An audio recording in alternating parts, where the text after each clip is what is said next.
Well, Chocomucho tsaka Signal, 'no. So, alam naman natin na first time lang ata makakapasok sa Final Four or third time in a few years na makakapasok itong Chocomucho sa top 4 ng Premier Volleyball League.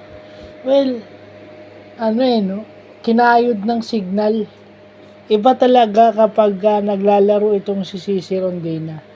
May distinct advantage yung team kung saan siya kasali dahil sobrang galing nito ni Cici.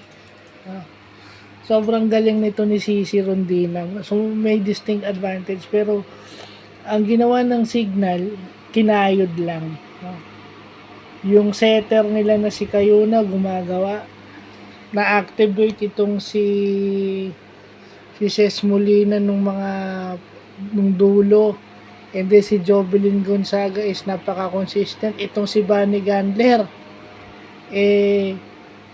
buong laro din nandyan. So, hindi natin kinayod ng Signal yon.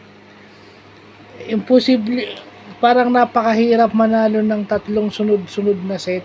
Lalo na nung natalo ka ng dalawang set and then nakapanalo ka ng tatlo. Grabe yung effort ng players mo. Ayaw talagang magpatalo. No? Sana ganun parate, no? Kahit sa basketball, sana ganun pa rin.